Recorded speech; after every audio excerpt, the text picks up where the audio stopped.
法国警方回复了，永昌公司是远平号货轮运到法国的。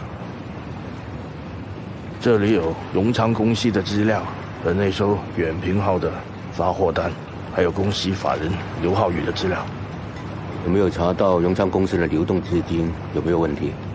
没有问题，还干净过蒸馏水。唉，让你们警方查，最后什么都查不到，都不知怎么干活的。你讲什么？对不起啊，雪，当我没说过。那只船一定有头柄，信不信由你啊。我把船号、到港时间都发给你，你通知法国警方，送他们一个大礼包嘛。那你下一步计划是什么？你做你的，我做我的，大家互相沟通 ，OK？ 好好。啊，你的酬金，老规矩了，帮我签个名。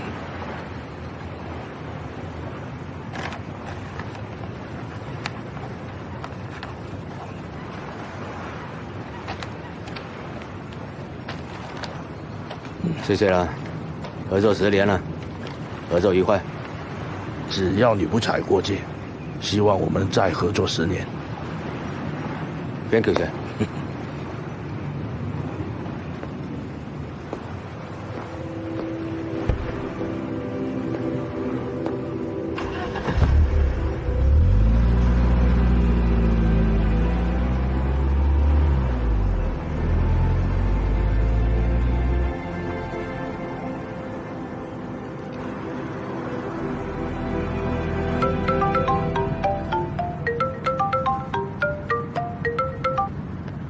你好2天之后，青龙的货就会到马赛。干嘛？跟我有什么关系？你的货呢？敢不敢做大？你什么意思啊？我已经通知法国警方了。你通知警方干嘛？只要端了香港到法国的供销网络，到时候我们再把那个盘子接过来，东山的货源都只能够找我们了，是吧？怕？不敢做就算了，收手了。不敢。我枪林弹雨那么多年，我就没怕过。你以前做的都是小儿科，怎么样？想不想发大财？那就完喽。好。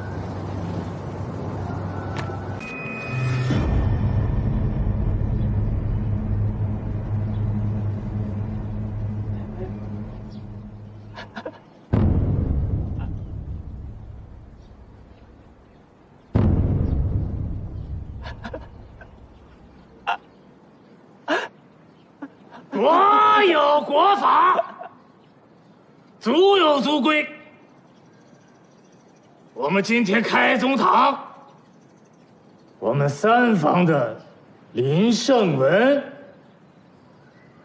触犯了家训族规，我们得处决他。辉叔，别，辉叔，是我的错，我弟弟小，不懂事儿，是我管理不当。3位长辈德高望重，看在这个份上饶他一回吧，我求求你们了！求我！你弟弟给村上人抹了黑，就算村里能容下他，但是族训族规能容下他吗？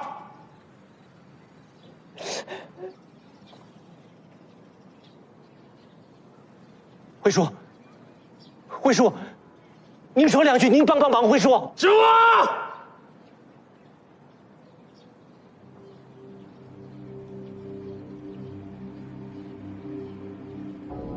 我们只能按规矩办。开恩，3位长辈开恩，动手开恩，花叔开恩，辉叔开恩记得起，3位长辈开恩。林胜文的名字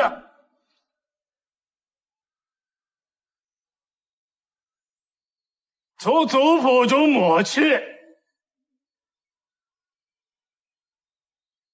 他的女人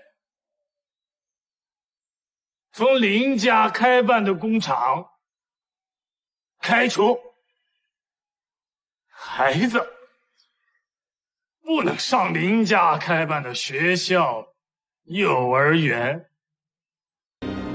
女儿不准嫁回塔寨。村里收回她的虾塘、承包地，3天之内，林胜文搬出塔寨，永世不得回来。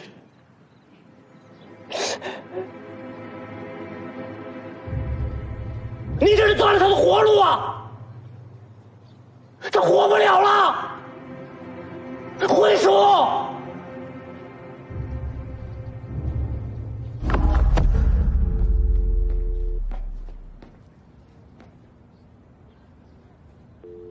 小玲，辉叔啊，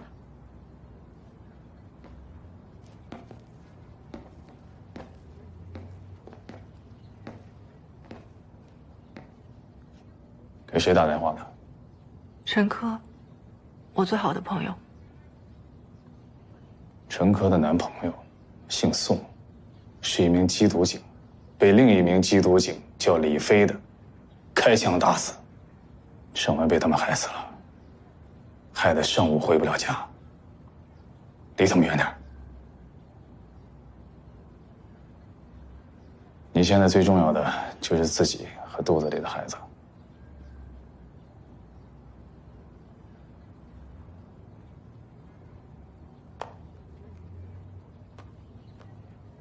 甜甜和妞妞怎么样？天天跟妞妞，我妈跟我妹那儿待着呢。别想太多了，胜武早晚会回来的。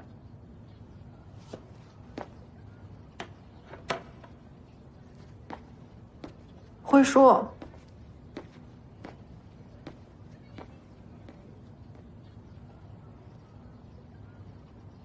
林胜文的死，刑侦大队的结论是什么？自杀。为此，我找过马局长。马局长怎么说呀？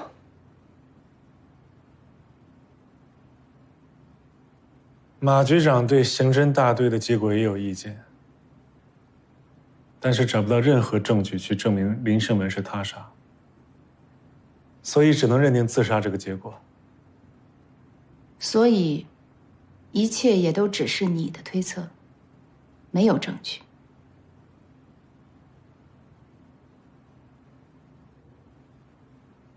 林胜文刚死没多久，宋阳就出事了，没有意外，全都是安排。你现在给我讲证据，太冷血了吧？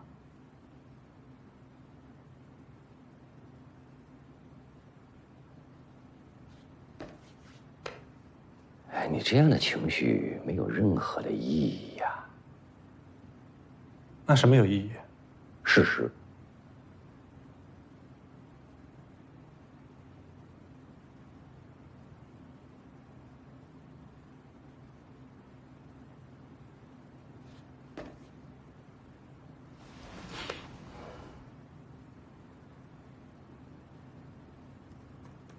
说说宋阳怎么死的吧。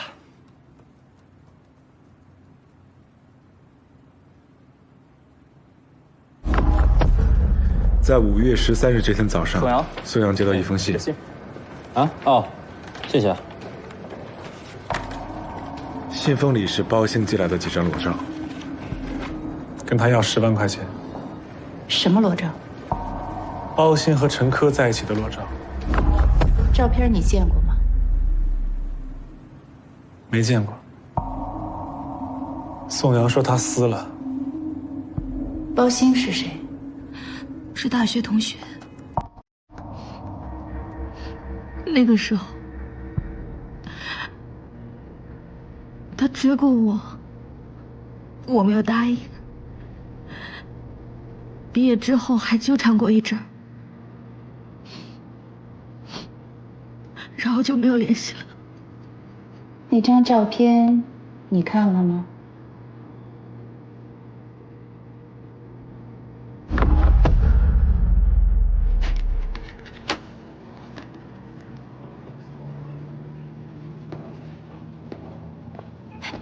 宋阳，宋阳，宋阳，宋阳，不要去，没意义。我得让他知道，你是不可以被冒犯的。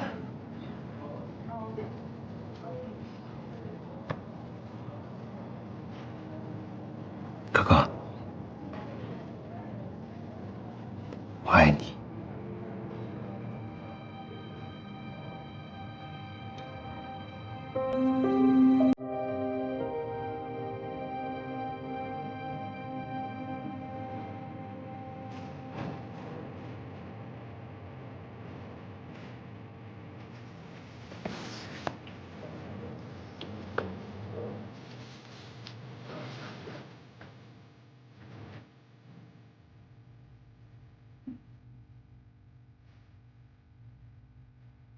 没想到，这就是我和宋阳见的最后一面。我劝过宋阳，让他也不要离。为了还陈科一个清白，宋阳却找到了包鑫。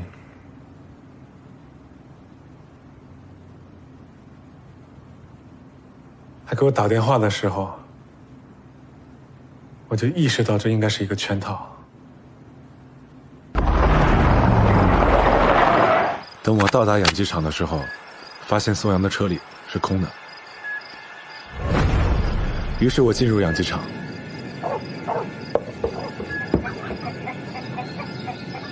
发现了被绑起来的宋阳和蔡启超。这时我遭到了3个犯罪嫌疑人的伏击。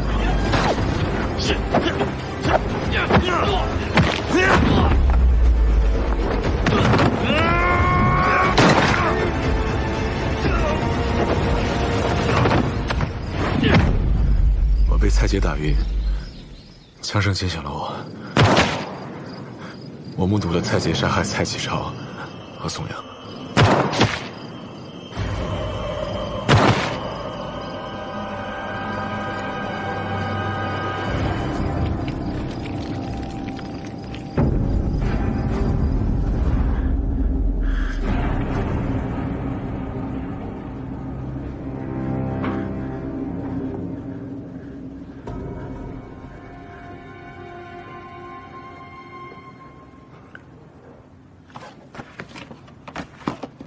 和你打斗的这3个人，是他们吗？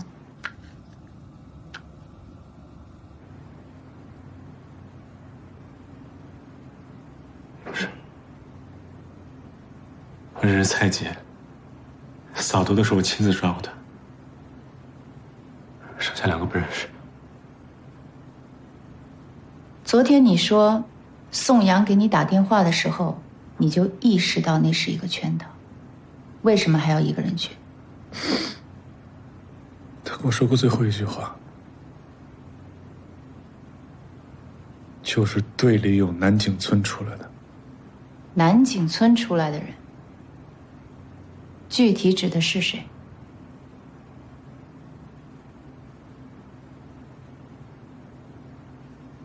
蔡永强。你怀疑这个圈套跟蔡永强有关？我跟宋阳前脚刚出事，蔡永强后脚立刻就到养鸡场。放下枪！我在医院一醒过来就遭到刺杀，杀手刺杀失败跑掉后，第一时间出现在现场的还是蔡永强。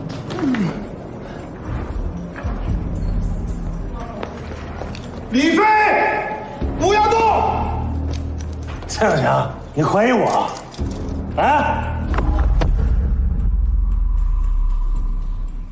！DNA 鉴定报告证明，这半块砖头上的血迹跟蔡杰的 DNA 标本相符。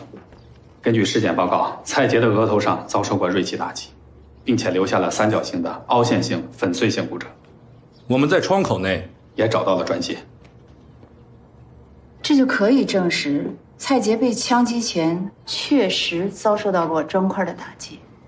是，蔡杰的脖子和左右胳膊上都发现了青紫色淤伤，皮下也有出血斑。这证明蔡杰在死前确实与人发生过扭打。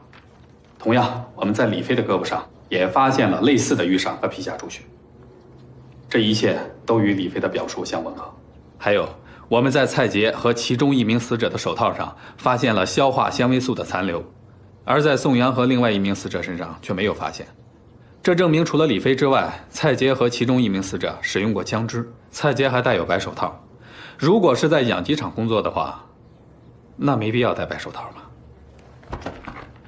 你说的这一切，并不能完全排除李飞的嫌疑。假设李飞跟蔡启荣、蔡启超不是同伙，也不能完全否定李飞和包兴是同伙。包兴现在下落不明，从李飞的证词来看，现场没有包兴。你和蔡杰的关系怎么样？哪个蔡杰？还有哪个蔡杰？513案的蔡杰。哦，他因为贩毒被我们抓过，后来取保候审了。就这样？就这样。蔡永强是蔡启超没出府的堂兄弟，被我打死那个蔡杰。当年抓进来的时候，就扬言认识我老大，暗示要蔡永强办我。前不久蔡杰结婚，蔡永强毫不避嫌的就去了。你参加过他的婚礼？是，我去了，因为他在我儿子的书包里塞了2万块钱，在他的婚礼上我必须原封不动的还给他。那他塞过几次钱给你？什么时候塞的？次数太多了，记不清了。那么多次你都没要？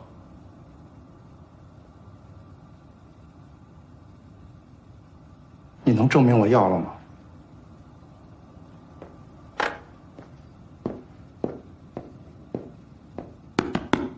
蔡永强，注意态度。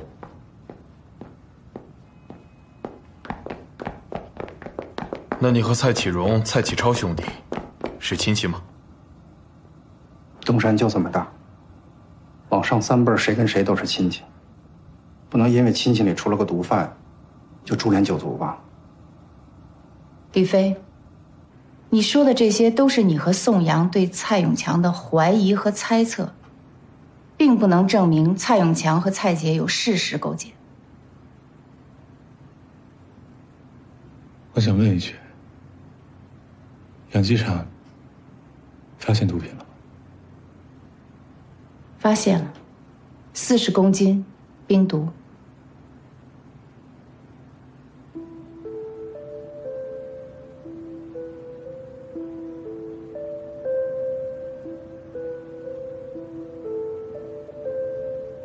40公斤，1条命。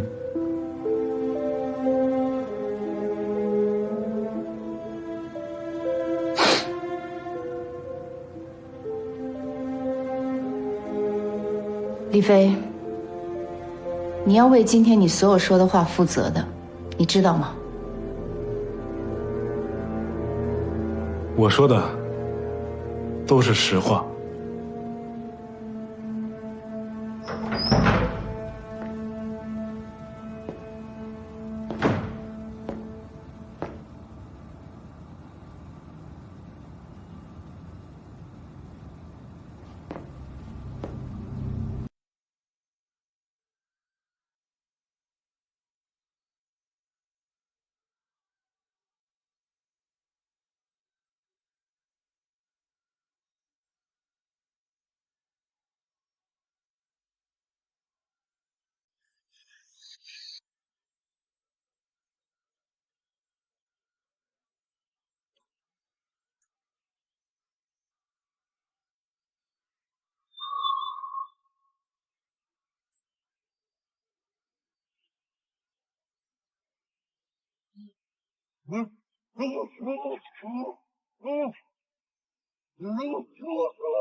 大哥，别杀我！大哥放过我吧！啊，大哥！我没有把你的事跟赵家良说啊！我相信你的话，我会给你个痛快的。大哥，我对你这么忠诚，你放过我吧，大哥！大哥，我感谢你对我的忠诚。大哥，大哥。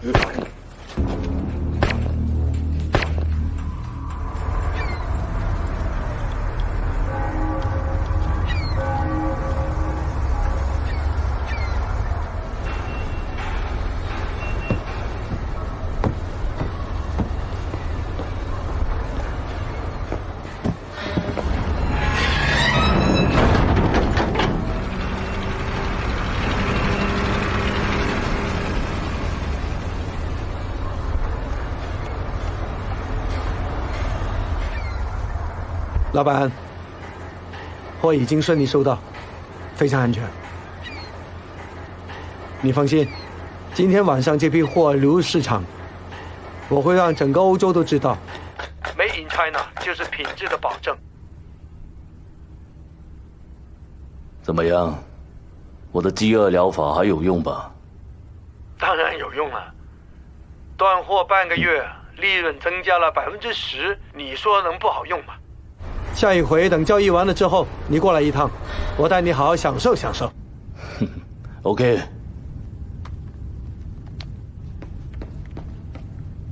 大哥，上签了。上枪。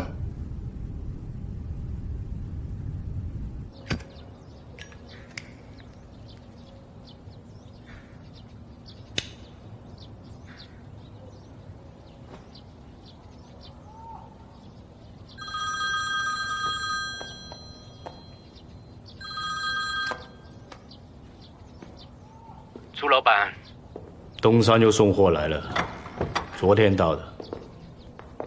你怎么知道是昨天到的？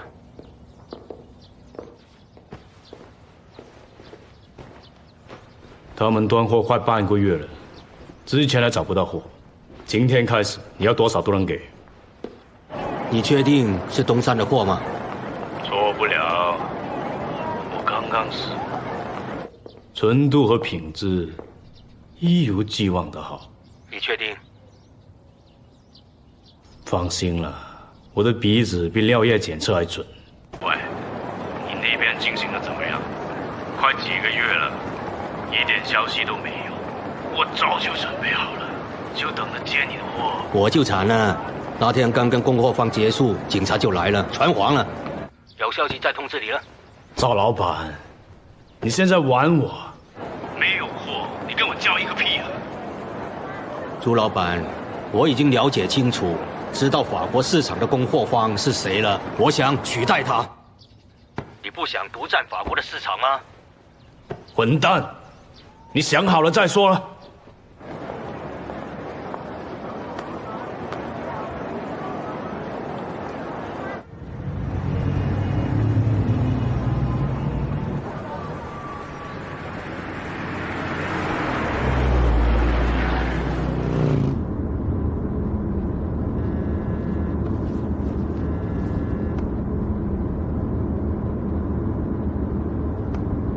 魏明，昨天法国方面又从国内进了一批货，你能不能动用关系，让法国警方查一下？昨天进入马赛和勒尔夫尔港的中国货轮，有没有香港浩宇集团的货轮？有些难度，需要时间呢。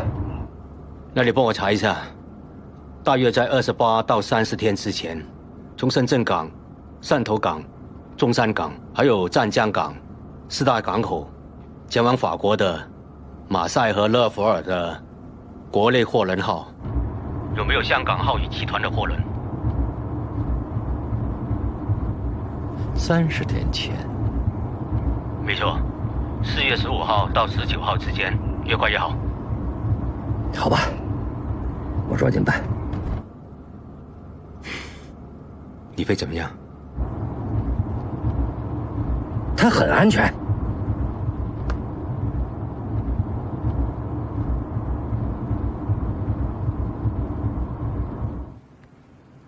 513案和林胜文的案子有关系吗？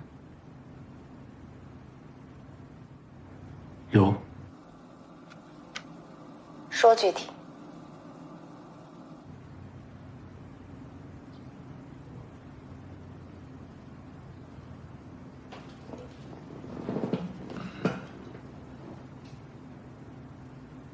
李飞，你刚才这么肯定的说这2个案子有关系，你要是拿不出证据来，你就白当警察这么多年了。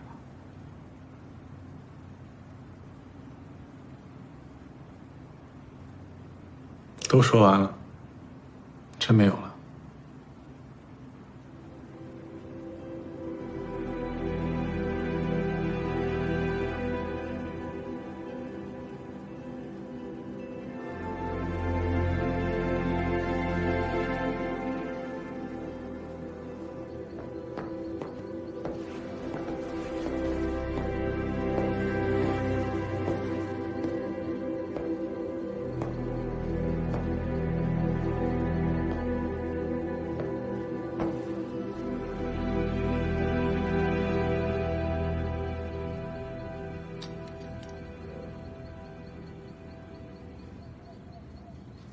请开门吧。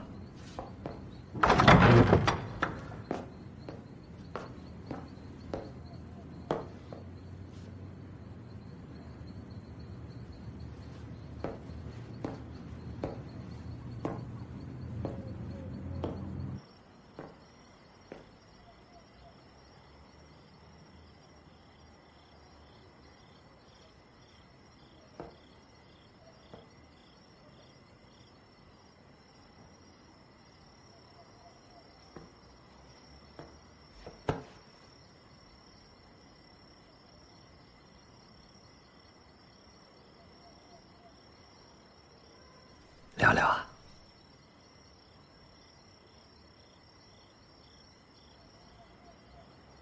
聊了好几天了，还聊什么？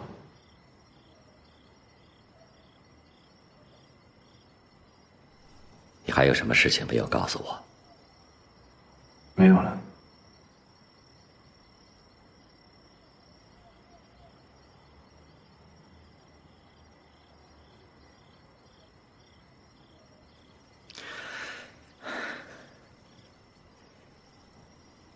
你从小就撒不了谎，这我一眼就能看得出来。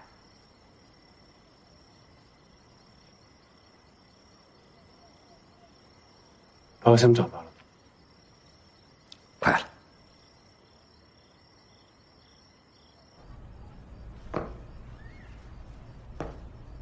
你让我去找保险吧。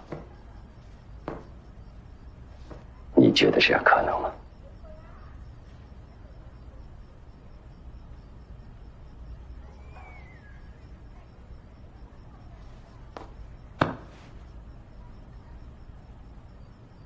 菲菲呀，我现在是以个人的名义跟你说话。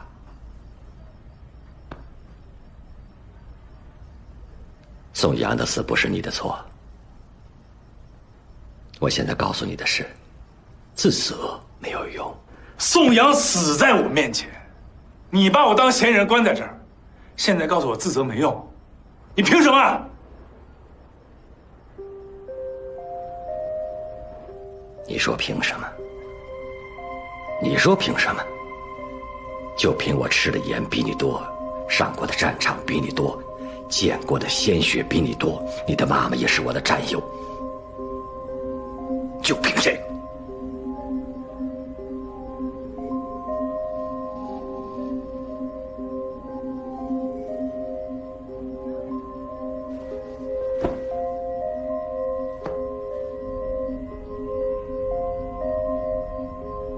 你的妈妈也死在了我的面前。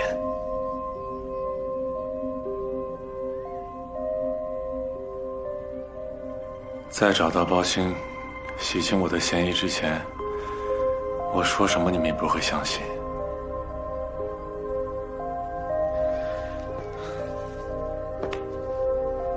菲菲呀，如果你不把你知道的都告诉我，我真的没法帮你。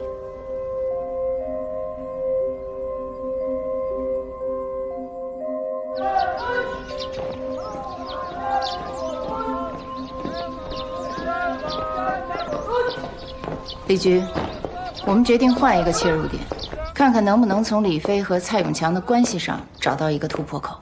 唉，这强扭的瓜不甜，硬气不是办法。李飞既然不愿意说，那就先让他说，他喜欢说的。你对李飞这个人怎么看？李飞刚进禁毒大队的时候，我对他印象不错，热情很高，干劲足。为了办一个案子，可以几天几夜都不睡觉，这是好事儿。禁毒大队需要这样的新鲜血液和动力，但有的人就不这么认为了。能说具体一点吗？意见最大的就是带他的师傅，也是他的搭档周凯。因为那个时候周凯刚刚新婚不久，所以就是一个在蜜月期里的小伙子和一个一心扑在工作上的小伙子，他们两个搭档，这么能打，会有什么反应呢？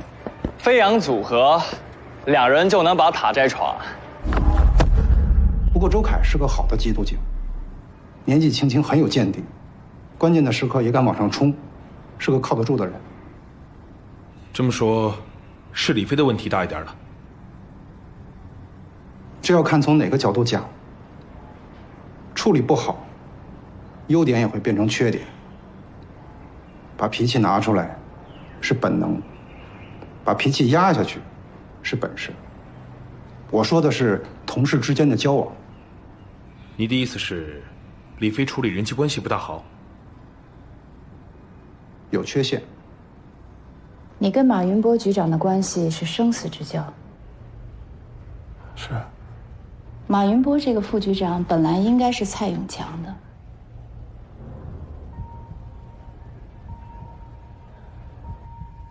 你想说什么？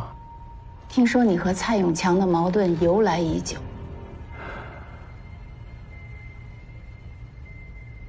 马局长刚来的时候，我就向他反映过蔡三毛的案子，因此得罪了全大队的人，肯定也得罪了蔡永强。蔡三毛的案子，这个案子和本案有什么关系？去年，在马局到任前，东山的禁毒形势暗流涌动，宗亲之间互相勾结，直到马局到任，形势才有了改观。蔡三毛这个案子就是个例子。我们的一位同志怀疑蔡三毛是个制毒分子，暗中操作了1个多月。蔡三毛却在春节看戏的时候被大冯的人打死，理由是因为争夺一个座位。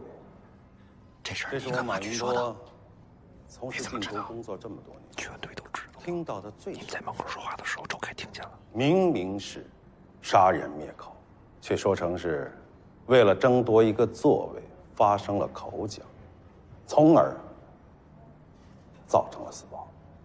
你们各位都是从警多年，你们相信这个理由吗？蔡三毛的父亲，也就是三房的房头，没有埋葬他的儿子，而是把蔡三毛的尸体拉到了凶手的家里，摆在了院子的中央，而凶手却逍遥法外，只有两房的房头在争执不休，不服输赢。这件事，去年闹的是纷纷扬扬啊。正当这起群起事件马上就要发生的时候，怎么办？心急如焚的村主任竟然找到了我们禁毒大队，要求我们禁毒大队帮助解决这起停尸案。这简直是太匪夷所思了。请注意我的用词，要求。在中国，要求这个词多用于上级对待下级。我说的没错吧？可让我万万想不到的是，我们禁毒队的领导居然还真去了，不但去了，还自己花钱买了烟，请几位房头到祠堂开会，而这荒唐的会居然开了1个多月，直到涉案的房头答应各自妥协，才把蔡三毛的尸体掩埋，而丧葬费由我们东山市公安局和田溪镇支付。太荒唐。马云波局长刚刚上任，他要立威，我能理解。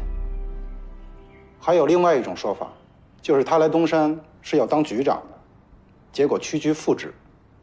他一心想要干出成绩来，尽快的证明自己。蔡三毛一案是你侦办的吗？是，我和周凯，当时我们俩是搭档。有没有明确证据能证明蔡三毛制毒？有线索，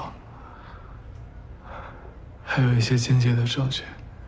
我向蔡永强要求过对蔡三毛上技侦手段监听他的手机，但是被他拒绝了。为此我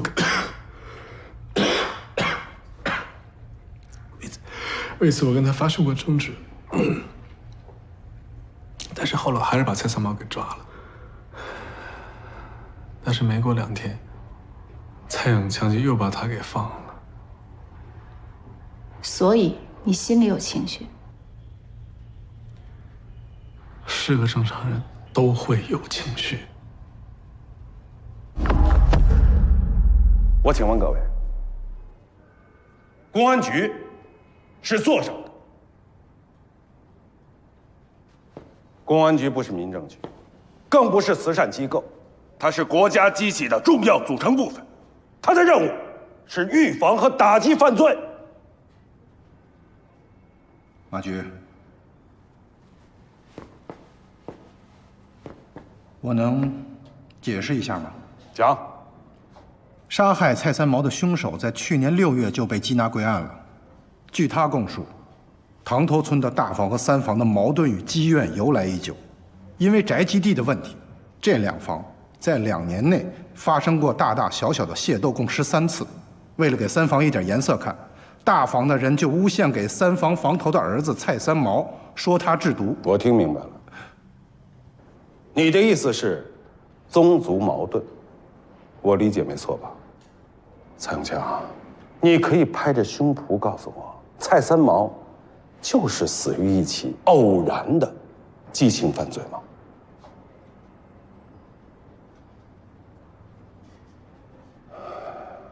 东山的这些毒贩太嚣张，太猖狂，目无国法，是可忍，孰不可忍。我马云波今天就很负责任地告诉大家，东山之所以有现在这个局面，东山市公安局禁毒大队难辞其咎，你蔡永强难辞其咎。马云波一上任就当着所有干警的面前点你的名，你是觉得委屈还是气愤？我必须承认，他说的有道理。那你会因为李飞跟马云波的关系对他另眼相看，或者说特殊照顾吗？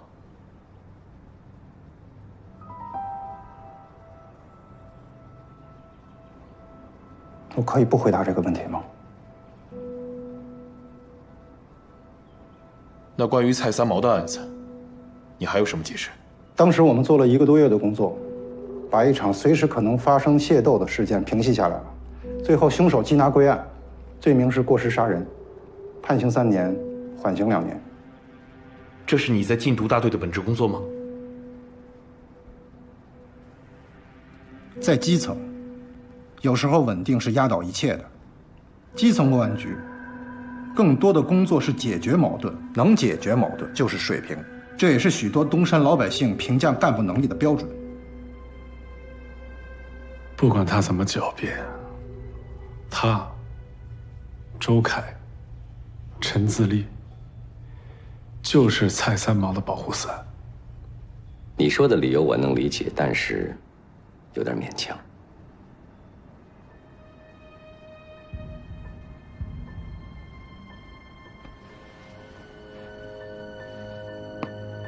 好，那我告诉你，最重要的一点，蔡三毛是我们秘密发展的线人。当时我们确实怀疑塘头村有团伙在进行秘密制毒，但是一直没有证据，所以就发展蔡三毛成我们的线人。蔡三毛也答应了，这件事情在禁毒大队甚至整个东山公安局只有我、陈自立、周凯3个人知道。可就在这个时候，李飞擅自行动，以贩毒罪名把蔡三毛抓了个现行，搞得我们措手不及。后来作为补救，我们找了个借口把蔡三毛给放了。可就在半个月之后，也就是春节看大戏的时候，蔡三毛被大房蔡大全当场打死了。我们没有任何唐头村制毒的证据，所以蔡三毛的命案搞得我们很被动。我能感觉到，也就是从那之后，李飞对我有成见了。所以从蔡三毛的案子开始，你对蔡永强就有了成见。其实也不是，早在马局到任之前，我跟蔡永强就有些摩擦，但都是对事不对人啊。直到马局在禁毒大队的动员大会上，把我对他说的蔡三毛的案子说出来之后，我就被队里的人彻底孤立了。他们觉得我是告密者，对我冷嘲热讽，这是东山人的性格。他们平时再有分歧，只要一受到外界威胁，立马抱团，一致对外。在你们禁毒大队里面，东山籍的警员占多大比例？80%以上吧，但是因为工作特殊性，局里会调一些外地警员。陈自立就是部队专业的，但是东山人已经占了绝大多数了。马局在那场谈话之后，就开展了一场为期3个月的扫毒行动。那次扫毒的成果有目共睹。自从马局到东山之后，东山和龙坪地区毒品份额连年下降，戴了2年的全国重点整治毒品地区的帽子也摘了。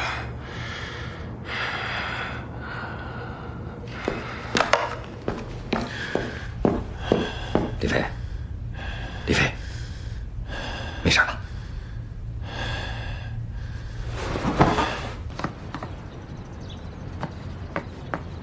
李小丽，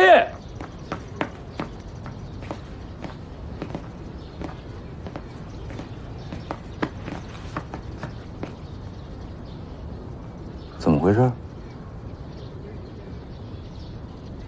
怎么回事？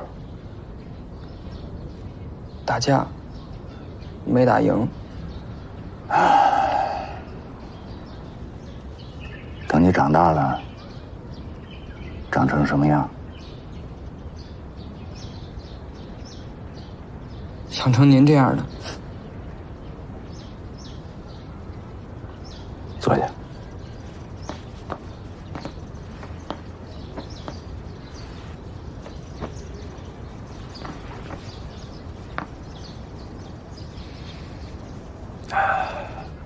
在你的眼睛里面，东叔是个什么样的人？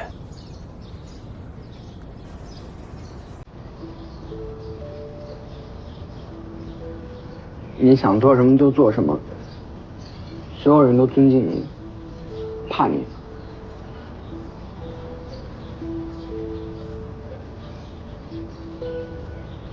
你了解东叔吗？你知道东叔在做的事情都是什么事情？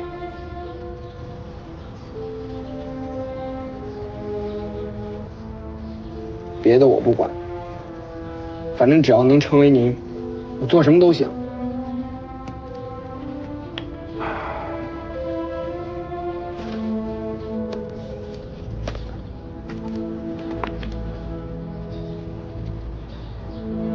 我告诉你，小丽，其实东叔就是一个普通人，也被人家瞧不起，被人家欺负。今天被人打了，别去恨那些打你的人，你得想一想，为什么你自己不够强大，明白吗？怎样才能变得强大？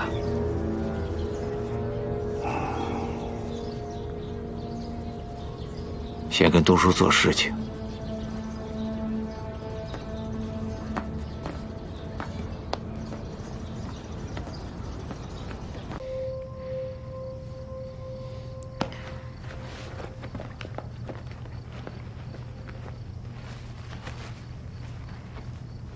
嗯？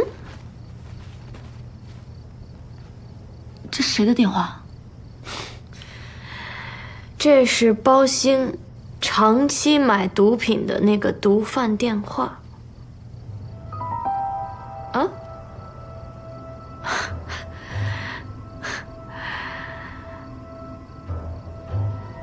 杨柳，谢谢你。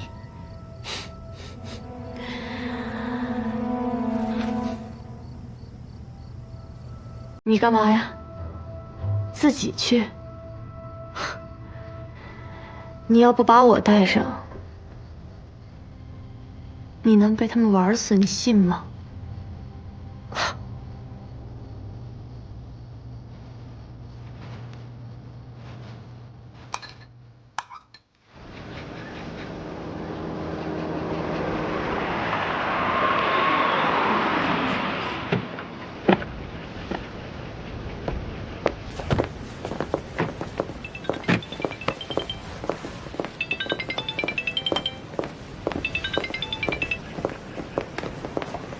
喂，陈江，你要的4月15号至4月19号之间，那4大港口发往法国马赛区的国内货轮号和相关公司的材料，我都发到你的手机上了啊。收到了，收到了，谢谢你，谢谢你。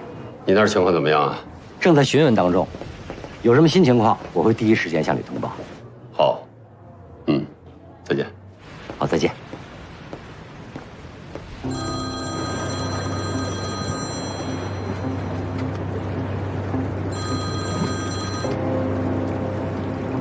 喂，贾亮，4月17号，有一艘香港浩宇集团的货轮从深圳港出发，运了一批电子零部件到法国马赛。相关资料我已经发到你的手机上了。明白。你有什么想法？如果我没猜错的话，刘浩宇是法国市场的供应商。我想切断他，等刘浩宇直接来找我。那这样，我们才能够摸到东山。好，一定保持通讯的畅通。有任何消息，第一时间通知我。好，谢谢。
什么情况？救人！哦，怎么了？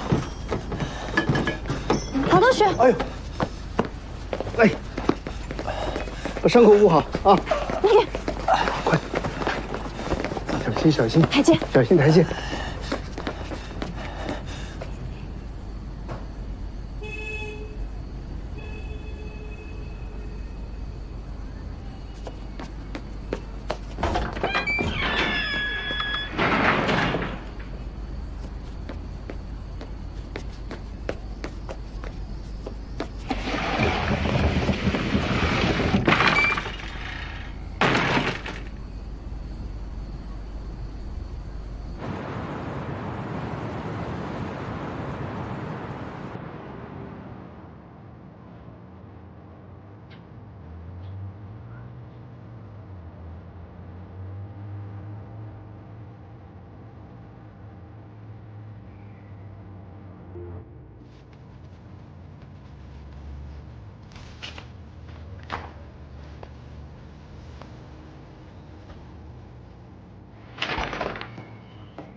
幸亏送来的早，要不然就没命了。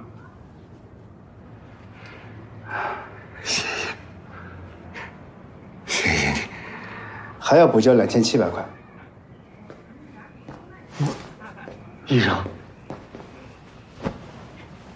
我刚才付钱了，不够啊！他的手术难度远远超过我的想象。医生，能不能？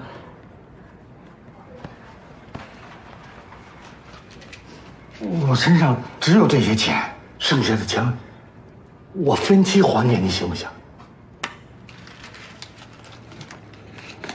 分期给我凭什么相信你啊？这个您放心，我原来是东山中学的老师，我还得过省里优秀人民教师称号。就你呀，啊？林老师，真是您啊！我昨晚就觉得像您，可没敢认。啊，我是东山中学毕业的，我曾经是您的学生啊。你认错人了。其实我其实不是老师，我胡说的。就是。哼。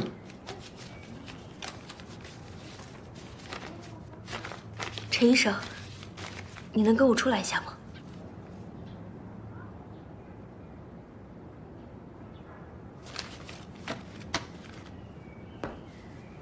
医生，林老师，你等我一下。你等一下。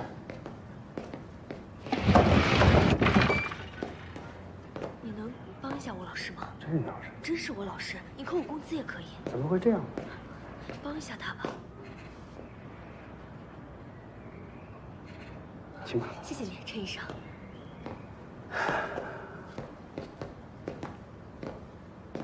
这样吧，剩下的手术费呢，我们全免了。这都看在小李的面子上。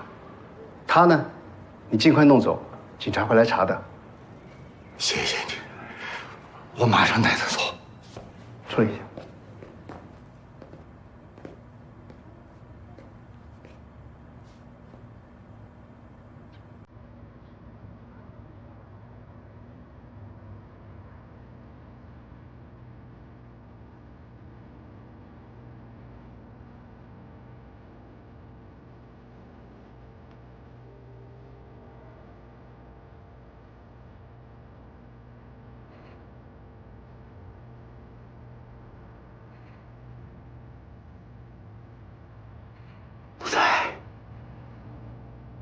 能走吗？忍一忍啊，慢点，慢点。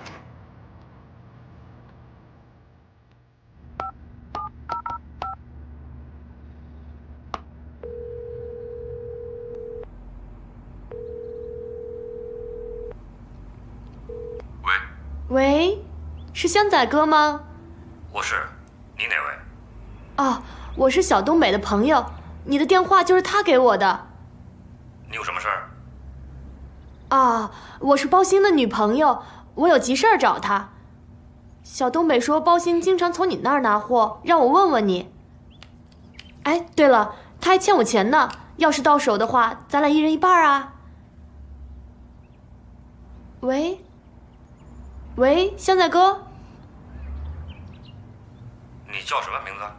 我叫杨柳，但是你千万别跟包兴说，他要是知道了就不出来了。行，你先别挂，等我一下。哎，为什么要等？肯定赵晓东陪他们去查我身份去了，这帮人精着呢。喂，哎，香仔哥，今晚10点在中堂吧后门，就你一个人来啊，带上1000块钱。好。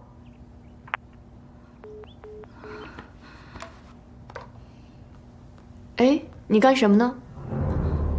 哦，我看一下时间。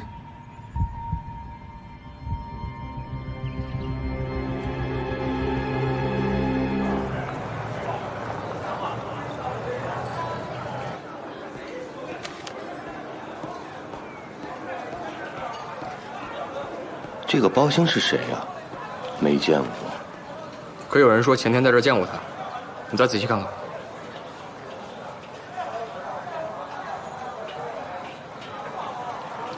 仔细看了，真的不认识。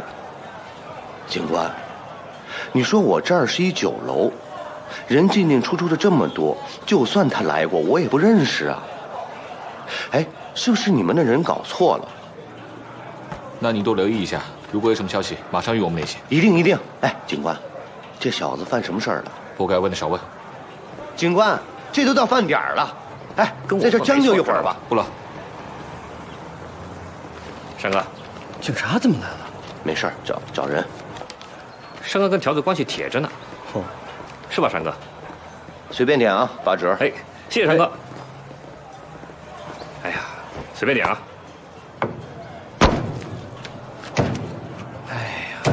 香仔，你说这包子是不是犯什么事儿了？闭嘴！小点声。现在少提包子的事儿，条子正通缉他呢。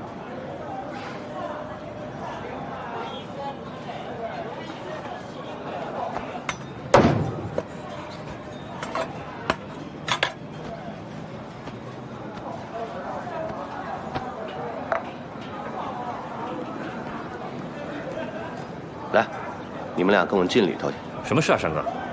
跟我进去。嘿嘿。来，进。坐。哎呀，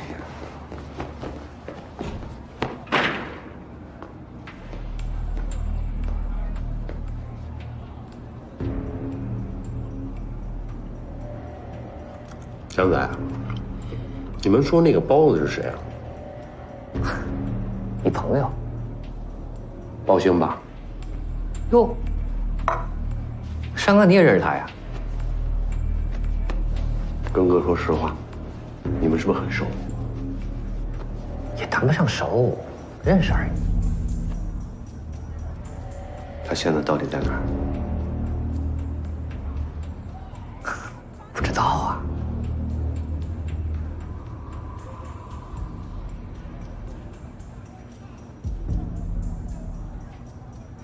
不知道，你们摊上事儿了都不知道。看看，前2天啊，在东山南井村的北山上，有一个毒窝，让警察给端了。关键要命的是，死了一个警察，估计跟他有关系。包子敢杀警察？哎，这我不知道啊。你们想好了，要是不说，我就给刚才来的那俩警察打电话，检举揭发你们，你们进局子里说去啊！别逗了，山哥，知道你跟警察关系好，你哪个眼睛看出我跟警察关系好啊？山哥，上回我看见你跟一条子在一块儿，旁边人喊他叫陈大队，是不是？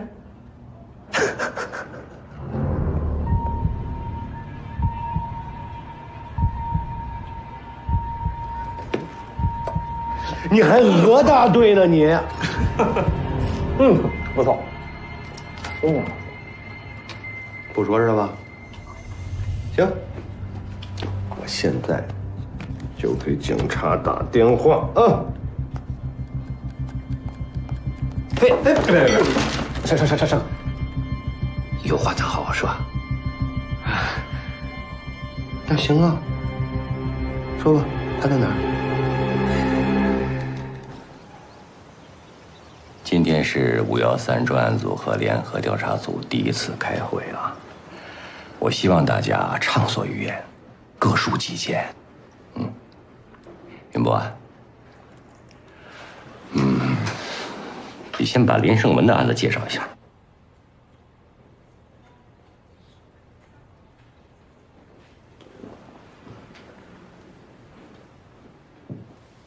林胜文。林胜文被取保候审，我当时不知道，我在广州开会，是由罗旭局长签的字。后来李飞向我反映了这个情况，我马上就查了相关的申请报告和局里的手续。如果天平司法鉴定机构出具的临床鉴定符合事实的话，那么林胜文被取保候审，在原则上，局里没有任何问题。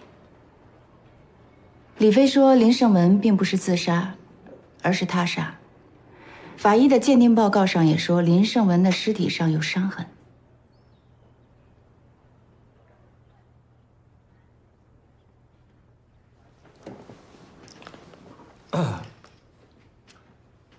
林胜武说，当天下午他接林胜文离开禁毒大队后，拉他到郊外狠狠地揍了一顿。当时有目击证人的。法医鉴定科的同事也没有在林胜文的驻地发现他杀的痕迹。更何况，林胜文自杀时，林宗辉以及林胜武、林胜文的老婆就在楼下。要是他杀，除非他们都是共犯。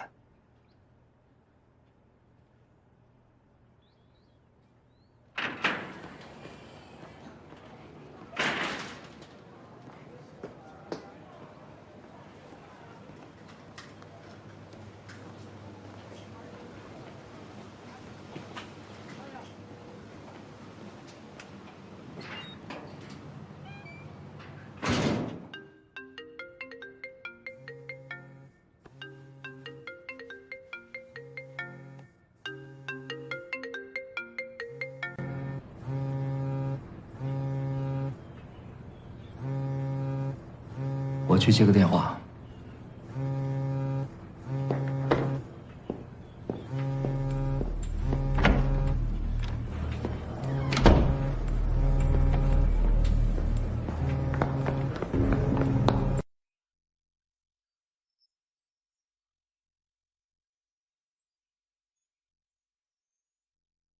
喂。成哥，报信留下了。在哪儿？就在中山。今天是真巧，我是通过2个卖冰的小崽子那儿得到消息，包兴有女朋友要通过这俩小崽子约包兴今天晚上见面。你确定是今晚？确定。彪子的伤怎么样？不碍事儿，弹头没留在身体里。陈哥，有啥事尽管说，尽管吩咐。没留下尾巴。陈哥，你放心吧，绝对没有。你没看他们最近把中山翻了个底儿朝天，也没找着我跟彪子吗？这事儿你帮哥摆平，哥不会亏待你的。对了，陈哥，那俩小崽子我已经给控制住了，是单出包兴一个呢，还是把他们一锅烩？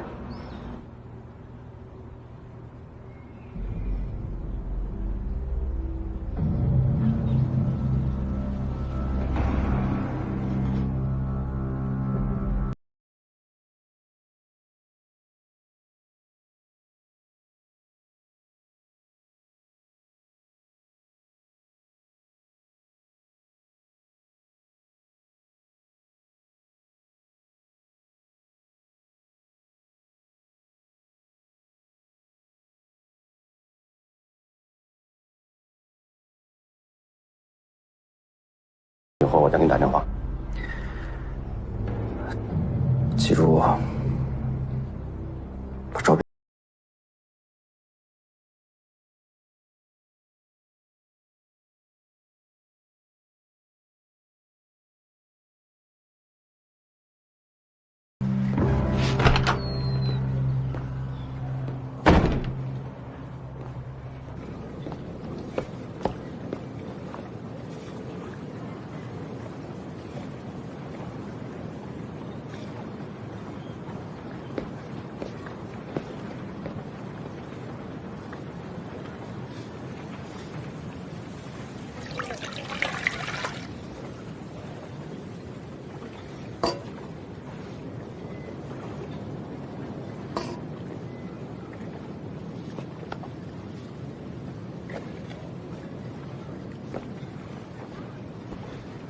你干嘛？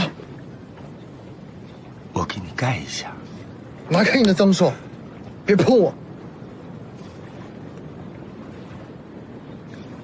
对不起，对不起。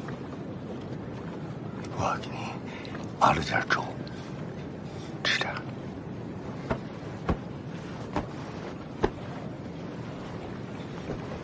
慢点，慢点。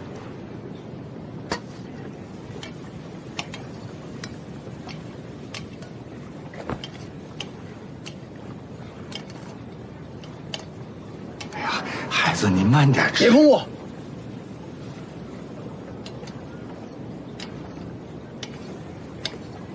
别碰我！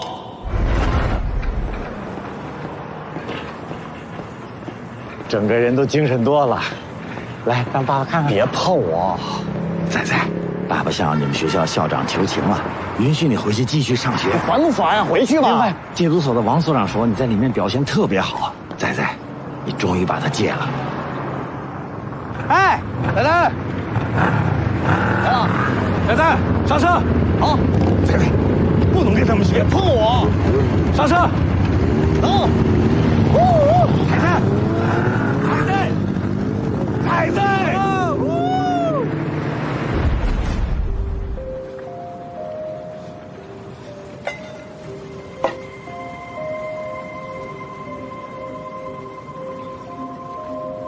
还有吗？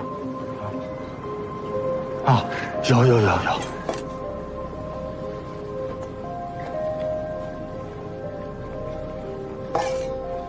我要吃炸鸡。哎呀，医生交代过，说你伤口没好，不能吃油腻的。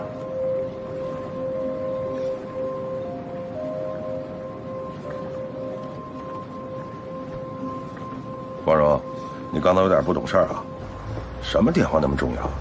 李局所车都在那儿，说走就走，以后注意点。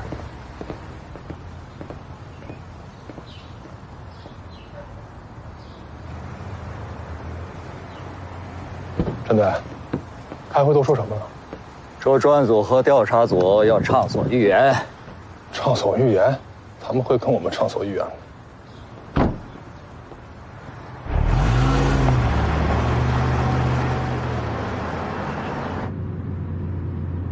陈队，李局对林胜文自杀还是他杀的事儿是怎么认定的？说不定啊，你都不清楚。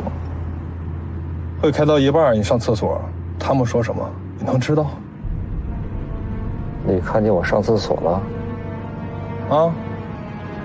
你不是接了个电话吗？你听到什么了？什么都没听到。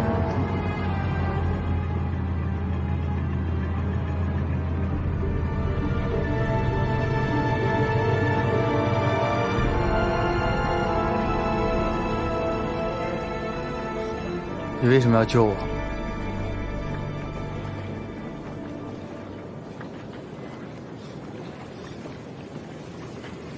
见死不救，那不是罪过吗？你放心，在这儿养伤，他们找不到你的，啊？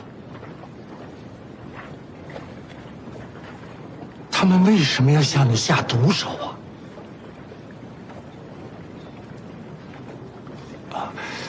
对不起，我多嘴了。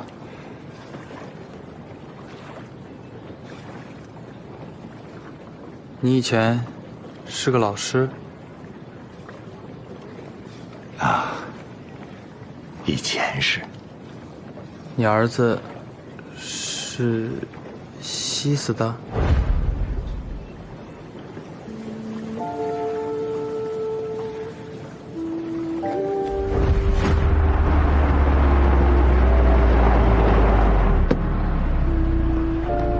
您是他的家属吗？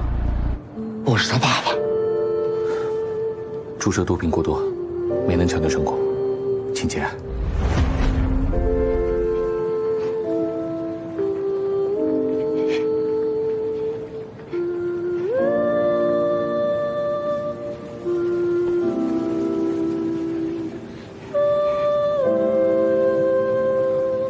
喂，老鬼，你别难过了。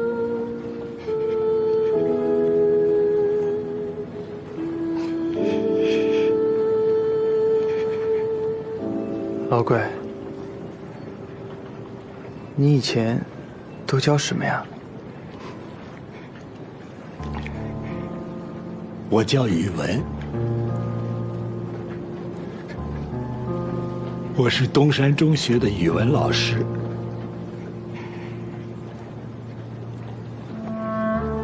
我教了20多年了。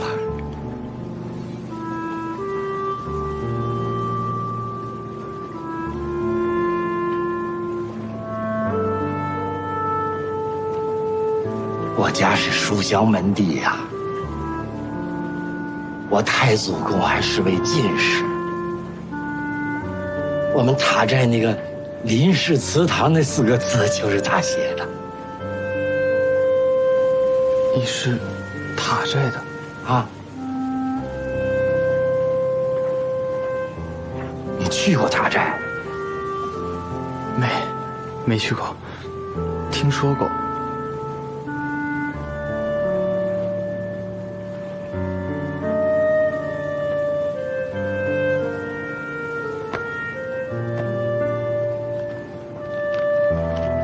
孩子，你怎么不读书了呢？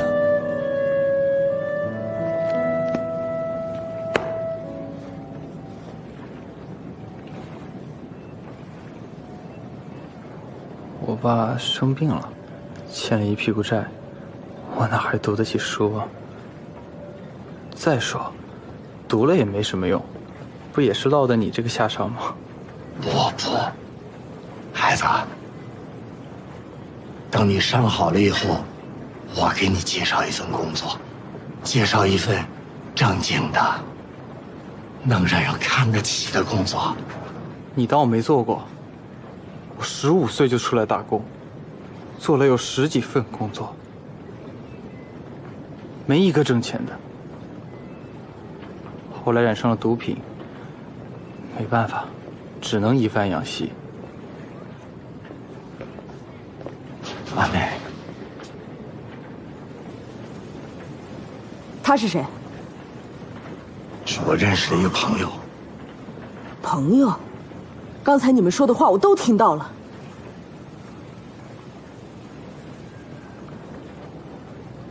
这孩子受伤了，他伤稍微好点就走，不会待久的。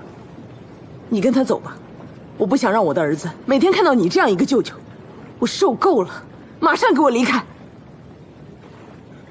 阿美，我没地方去了。过1个小时我再来，如果你们还在这儿，我只有通知派出所了，说不定啊，我还能得到一份奖金呢。阿美，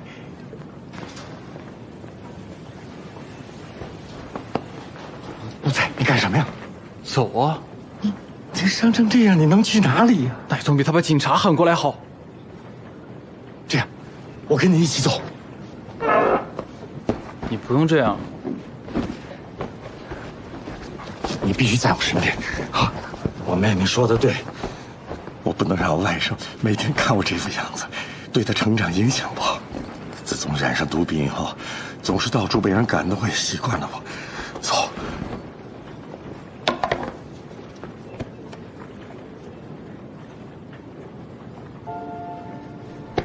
水宝，学校把你除名了。村规民约中明文规定，如发现有吸毒者，一律赶出塔寨村。你曾经是我们塔寨村的荣耀，可现在，你这样，怎么去教书育人当老师？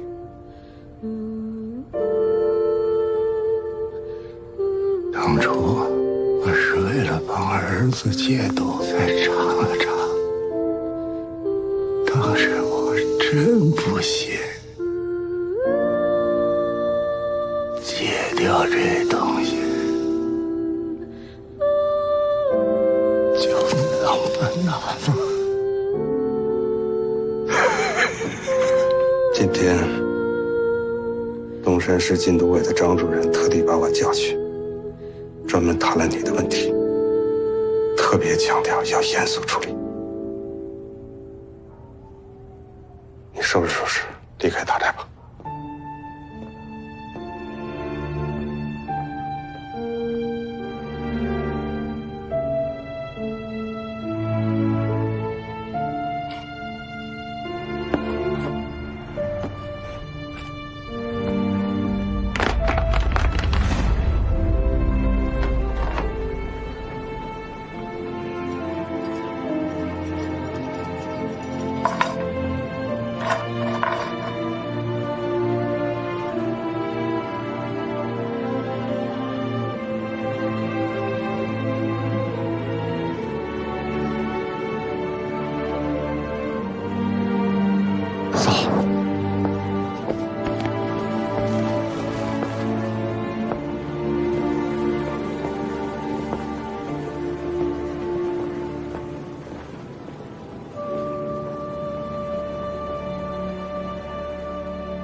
你就是杨柳？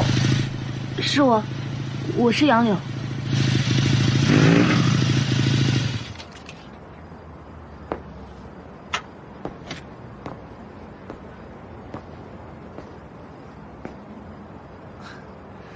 我听小东北说，你们早就分手了，怎么突然之间找他呀？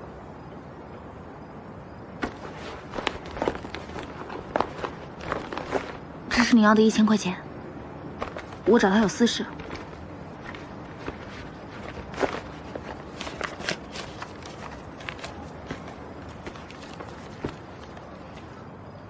包兴10分钟就到，你先去那边等一会儿。你没告诉他是我找他吧？我没说，我只是让他来拿货。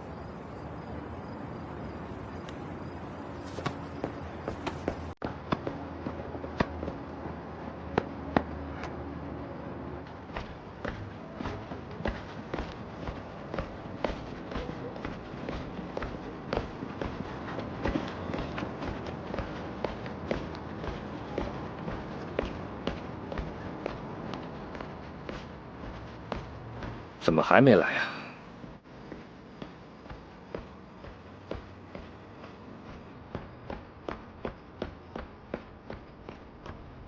不是我说你俩这有车还让我跑这么远？快点快点拿来！你着什么急呀？有人想见你。谁？你的老相好杨柳啊。他人呢？嗯。怎么是你啊？我跟他单独说点事儿。哎，包兴，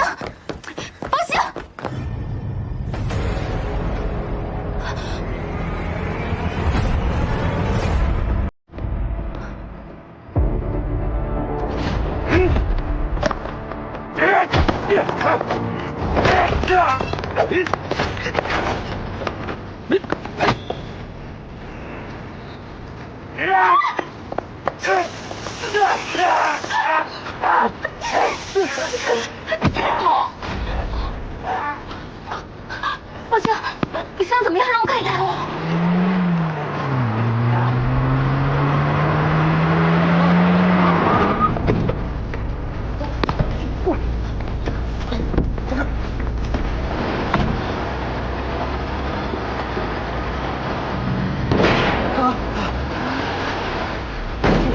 快走！上来，上来！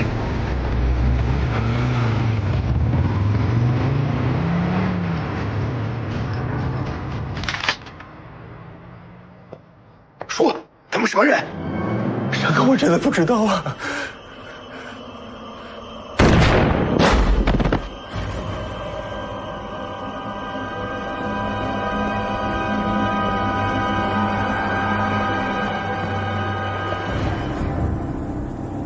5分钟前，我们接到通报，有人在中堂坝附近开枪，我们现在赶过去。陈科呢？20分钟前，手机信号出现的位置也在中堂坝附近，现在消失了。你无论如何把陈科给我找回来，无论下多大的努力，一定要把安全的给我带回来，你明白吗？有什么消息马上通知我。明白。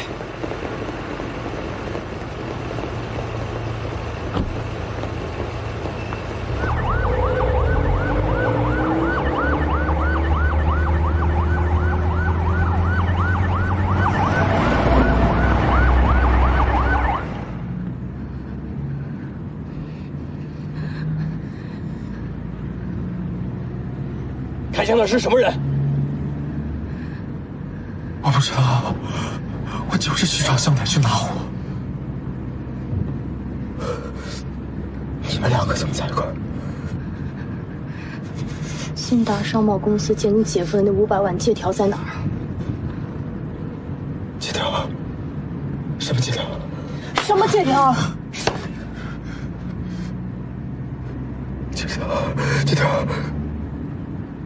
我藏起来了。什么500万？到底什么人？警察？梁叔，他不是警察，让他下车，咱们带着包鑫去找借条。不行，包鑫得跟我走。不可能，他现在值500万。杨柳，你答应我的，你要帮我。我怎么想都替自己觉得不值，所以我必须要拿回这500万。这是他包鑫欠我。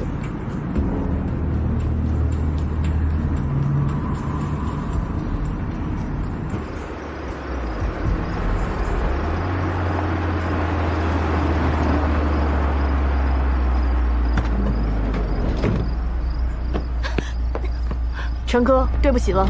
哎，杨柳，不要走！你的手机。杨柳，杨柳，你不要走！杨柳，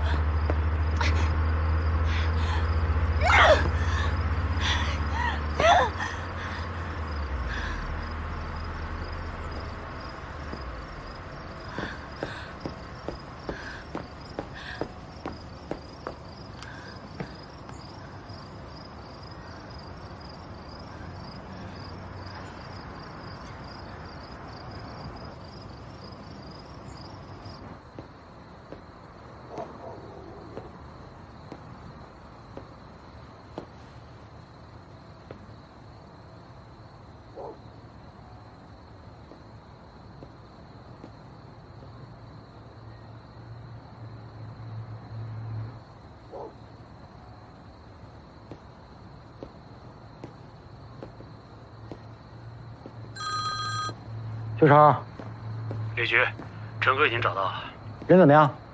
他没事，现在人在我这儿呢。现场发现新线索了吗？劫走包鑫的人叫杨柳，跟杨柳在一块儿的还有3个男的，领头的叫梁叔。他们绑架包鑫，好像是为了一张500万的欠条。那个被打死的人，真实身份找到了吗？那个人的身份已经核实了，是个街头小毒贩，绰号阿布，本名叫刘月华，湖南长沙人。现在专案组正在摸排他的社会关系。不过这种小毒贩的社会关系相当复杂，我估计一时半会儿很难有结果。从现场的弹壳判断，应该是一种猎枪射出来的。李局，这种枪的枪源非常难查。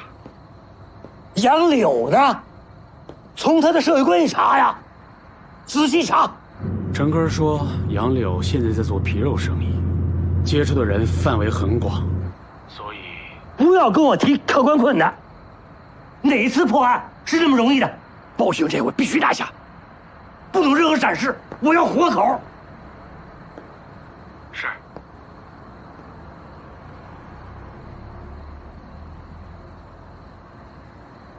刘少，刘少，对不起啊，我刚才太着急了。有什么新情况马上通知我。明白。听着，陈可所说的一切，保密。是。那我先挂了，李局。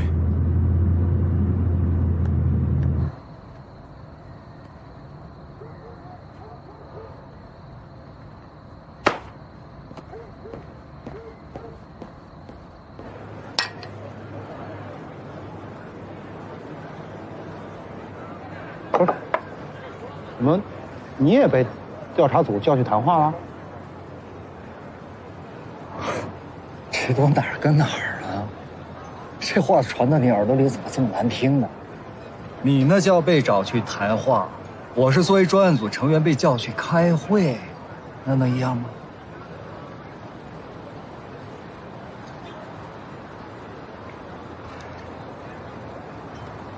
你今天不太对。你有事儿，你一直盯着手机看，怎么了？什么事儿？有吗？2分钟，你看了3回电话。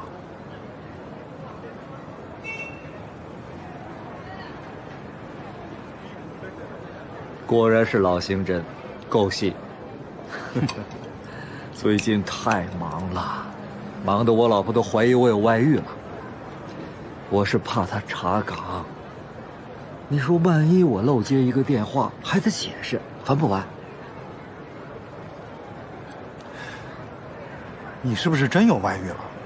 你看看我，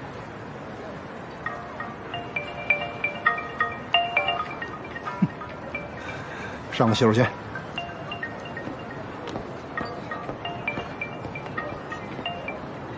喂，陈哥。怎么样？对不住了，出岔子了。什么？他们有人接应，我让他们跑了。怎么能让他们跑了？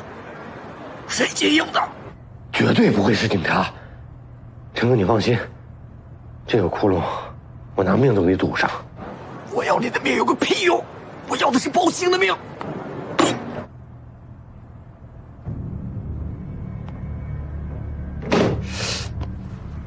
山哥，你确定那帮人不是条子？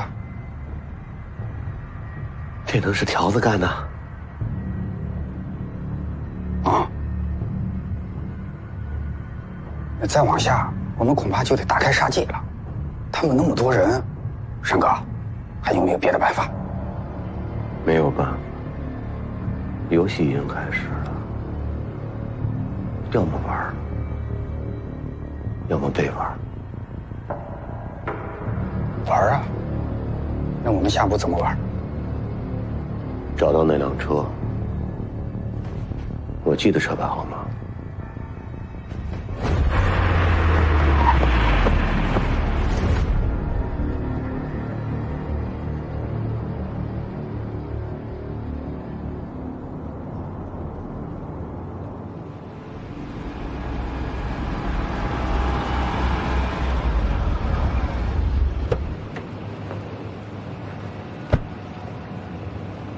阿姐，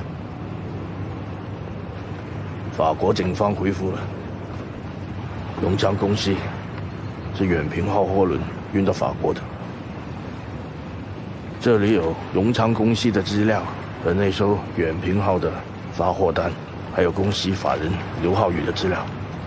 有没有查到荣昌公司的流动资金有没有问题？没有问题，还干净过蒸馏水。唉，让你们警方查，最后什么都查不到，都不知怎么干活的。你讲什么？对不起，阿水，当我没说过。那只船一定有头柄，信不信由你啊！我把船号、到港时间都发给你，你通知法国警方，送他们一个大礼包嘛。那你下一步计划是什么？你做你的，我做我的，大家互相沟通 ，OK？ 好，好。啊，你的酬金。老规矩了，帮我签个名。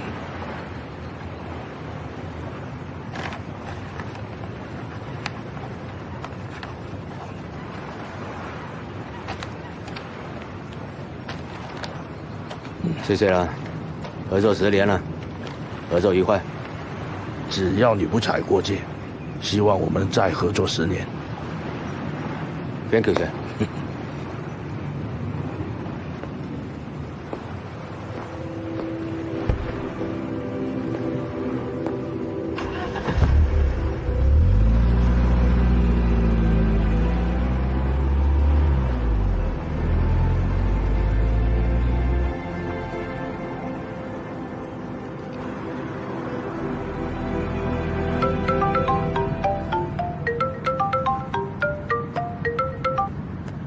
你好，2天之后，青龙的货就会到马赛。干嘛？跟我有什么关系？你的货呢？敢不敢做大？你什么意思啊？我已经通知法国警方了。你通知警方干嘛？只要端了香港到法国的供销网络，到时候我们再把那个盘子接过来，东山的货源都只能够找我们了。是吧？怕？不敢做就算了，收手了。不敢。我枪林弹雨那么多年，我就没怕过。你以前做的都是小儿科，怎么样？想不想发大财？那就完喽。好。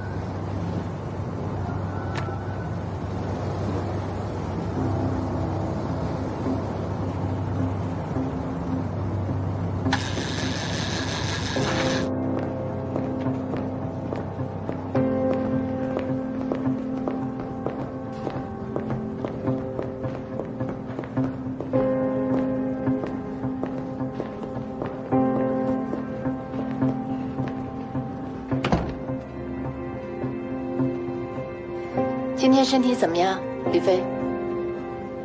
没事。可以继续吗？可以。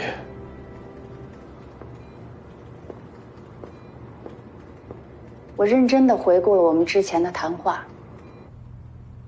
你在中山对崔局长说，你有蔡永强勾结毒贩的证据。实际上，你交代的几起案件，都是对蔡永强的怀疑。你要是不愿意正面回答我，能不能给我们一些提示？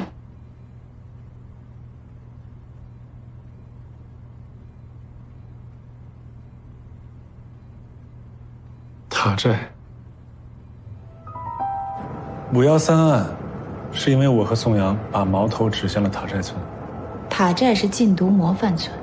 塔寨村是东山最大的自然村，人口有2万多。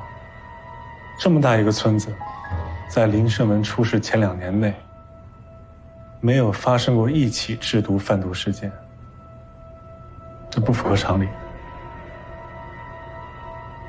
而且塔寨村的村民个个开豪车住豪宅，这难道是他们靠养虾种荔枝种出来的吗？塔寨村有个大龙房地产公司，他们在隆平和东山有3个楼盘，最近大龙房地产的丰源丽景也开盘了。他们的原始资金从哪儿来？林耀东的投资和村民的集资。我回塔寨村，其实就是怀疑一个人。村主任林耀东。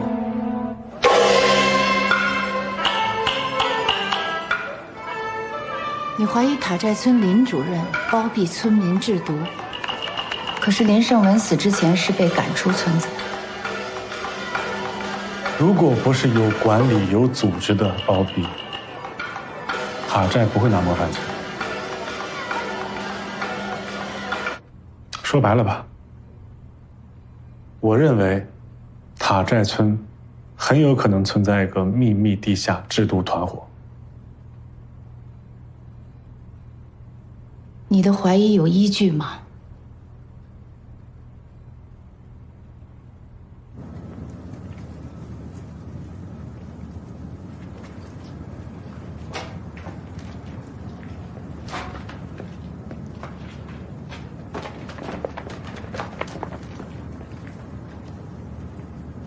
不才，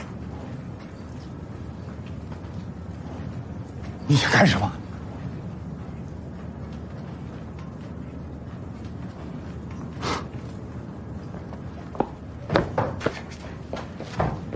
这伤口没好呢，你跳什么？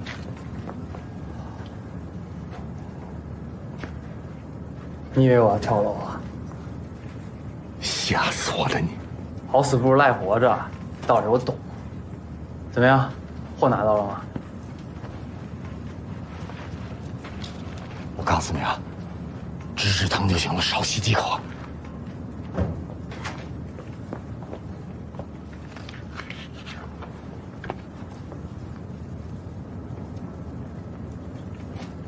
你把儿子照片天天带身上。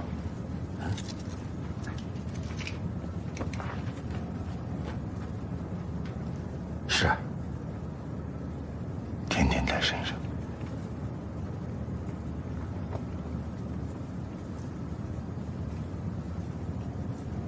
庄子曰：“大鹏展翅，扶摇能上9万里。”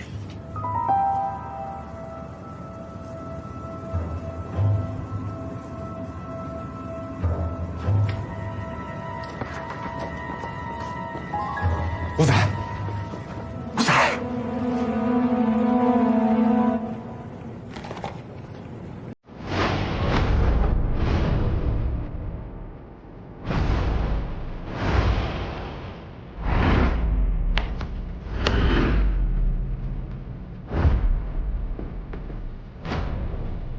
这个你看着，你接着查。赵局，那个梁叔有下落了。我们在金色年华找到一个经理，他认出了杨柳，说杨柳和他们金色年华的一个看场子的叫曾子良走得比较近，大家都称曾子良为梁叔。在他的手机进行定位，他的手机仍在住处，没有带走。这是我们能找到曾子良所有的资料。曾子良43岁，河南南阳人，开办过武术学校，后经营不善倒闭。5年前来到东山市金色年华娱乐场，是金色年华的保安部部长。对比中南巴附近调取的监控录像，看看这辆商务车有没有出现过。是。曾子良呢，请了1个星期假，理由是母亲生病，他得回一趟河南南阳。你们有没有惊动过金色年华里的人？我们是通过线人摸查到这些情报的。那个线人呢，假扮客人进了金色年华，应该没有惊动别人。这些资料呢，是通过派出所和车管所查到的。那辆商务车呢，是曾子良去年买的2手车，在车管所里是有记录的。查到了，马上全城搜索这辆商务车。是。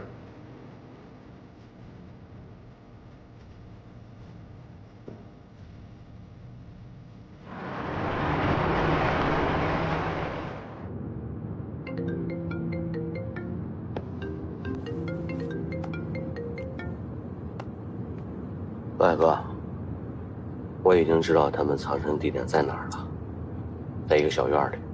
绑架包兴的人叫曾子良，他开那辆车是一辆2手车。这个车以前属于一个珠宝行老板的，经常用它去运送珠宝，所以加装了 GPS。可是过户的时候没拆。我现在正往那儿赶呢，不出意外的话，半个小时搞定。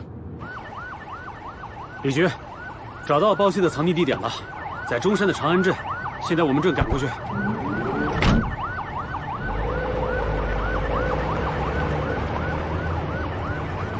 朱超，包兴必须留活口，一定要取包兴性命，不惜代价。明白。明白了，兄弟。